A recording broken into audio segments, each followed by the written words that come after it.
Yo, what's going on, ladies and gentlemen? It is Ace of the Day, back with yet another Madden 20 head-to-head online alphabet gameplay for you guys. Today we have the Denver Broncos.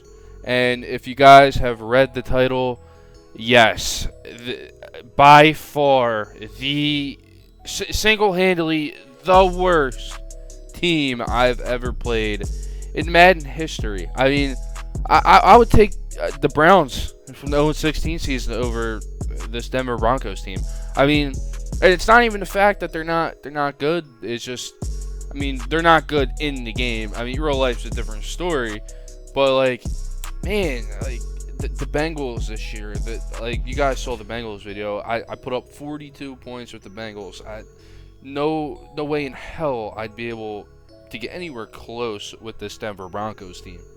I mean, I don't even know where to start. Like, between the offense and the defense, like, I mean, you guys see Drew Lock right there. Is my fault, but like Drew Lock in Madden 20 might be the worst starting quarterback in the game. Real life's a different story. Me personally, I think he's going to be pretty good. He's definitely the future of the Broncos. But for right now, oh, EA, I think Drew Lock's, he needs a little bit of an upgrade, EA. He's looking very, very bad out here. But anyway, guys, welcome to the Denver Broncos. I mean, I tried my best with this team. I'm going to be honest, I probably played about a total of 12 games trying to get this gameplay. I could have had a game like a couple of games ago, but I am like the king of choking Madden games, and like I don't know why. Like it's just my thing now, I guess. But you know, we are getting more ranking points, so we are getting put up against some tougher opponents. Which I could use that as an excuse, but I'm not, because I'm not that kind of guy. But the Denver Broncos, back on topic. Worst team to use a Madden, hands down. You guys are going to see multiple throws by Drew Lock. I can't even tell you like his strong point, because after every single game I play with the Broncos, I haven't been able to find anything good. But let's focus on the real life Broncos. I'm not gonna lie, I'm a little tilted from using this team. It took your boy a couple hours to really get some, at least half decent gameplay. I mean, you guys are going to watch, like, this game, it looks like a normal game in the series, but this is, like, game number, like, 15 for me. But let's move on. Let's talk about the Broncos in real life, like we do with every team in every video. To start off, the Denver Broncos offense, I mean, not too bad, guys. I mean, I'm going to be honest with you. Philip Lindsay was an absolute steal. I believe he was undrafted, and the man is a beast. I mean, I don't understand how he went undrafted. As you guys see, a big hit on Tyreek Hill right there. But moving forward with the offense, the O-line, I mean, every O-line in the NFL could use some work, if I'm being, completely honest. But, it's a decent O-line. They've been trying to put more pieces into that, and, they've been drafting people. But watch this play real quick. This is what I've had to deal with for 3 hours, ladies and gentlemen. 3 hours of this team and this game. It's pretty brutal. But back onto the offense, they finally found their future quarterback, I believe, in Drew Lock. I mean, EA, they're definitely not giving him any justice, as he actually makes a terrific throw right there. I mean, he could do something like that, but on the next throw, he just completely misses the receiver wide open downfield. The game don't make sense. But anyway, back on topic, they have Noah Fant at tight end, and you guys saw, I mean, he's a glitch in this game. Really quick, they definitely found a replacement tight end. A couple of years ago, if you guys are, true OG NFL fans, they had Julius Thomas, who was a pretty decent tight end for them. That was during the Peyton Manning era. Other than that, they really haven't had a tight end in a little bit. They had drafted somebody from Ohio State, but he ended up tearing his ACL, so a lot of hype was brought down from that. But they finally got a tight end.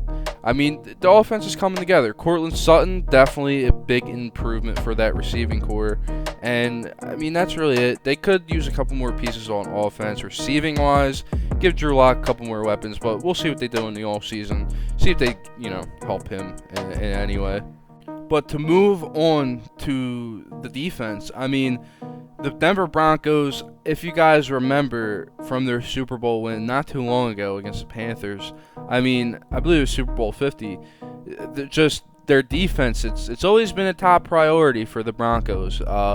Some may say Peyton Manning's Super Bowl with the Broncos, he did get carried by the defense, which, it's true in some aspects, but, defense wins championships. You got to live by that, so, I mean, you can't really blame him.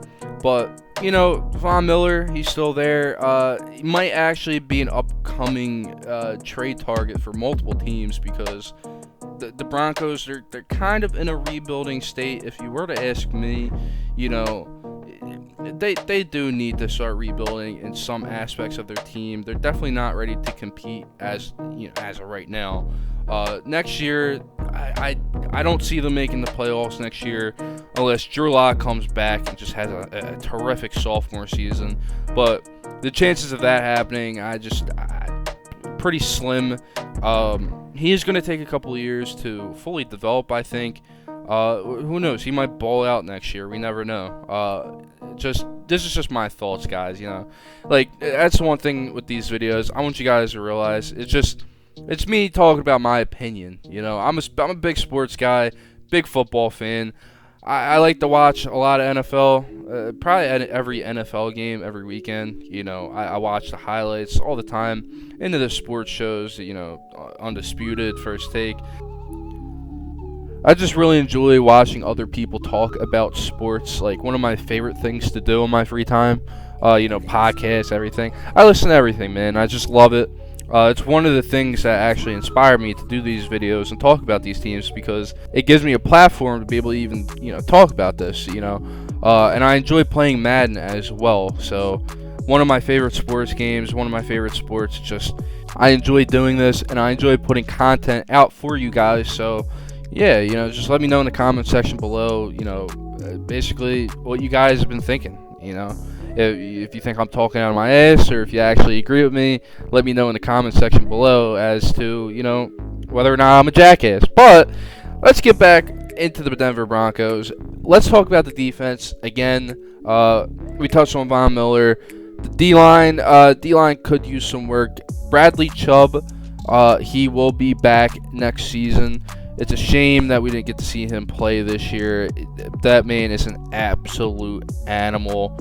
That injury, I believe he tore his ACL. I remember actually seeing that on my phone, and I was devastated. I'm an Eagles fan. I'm not a Broncos fan, but seeing something like that, an injury like that, such a promising young player like that, so talented. It kind of, I'm not gonna lie, it kind of hit me hard because me personally, I'm a big NFL fan. I love watching top talent go up against each other, and to see Bradley Chubb go down, that was kind of tough.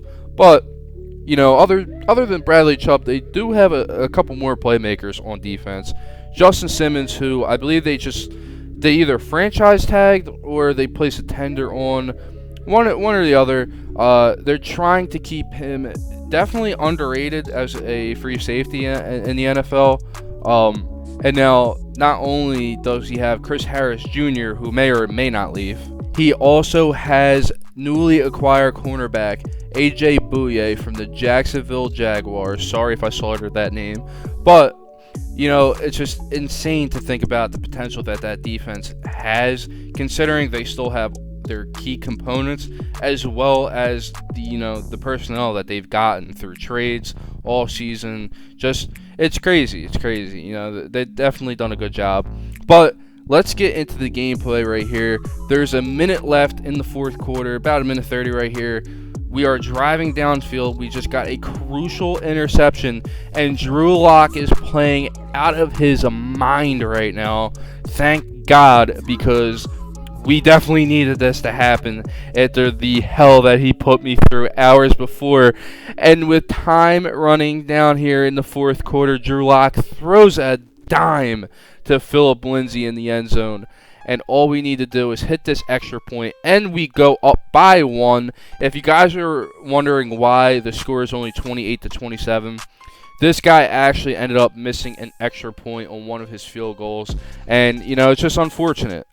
He put himself in this situation, and I'm very grateful for that because I don't think I could have took another second of using this team, to be honest with you. Nothing to Broncos fans, but your team in Madden, man, it's a different breed. But you guys see right here, he is trying to calm down. He didn't have any more timeouts, and that's going to be the end of the game. If you guys enjoyed it, make sure to leave a like, comment, and subscribe. And I'll see you guys tomorrow with the Detroit Lions. Peace out.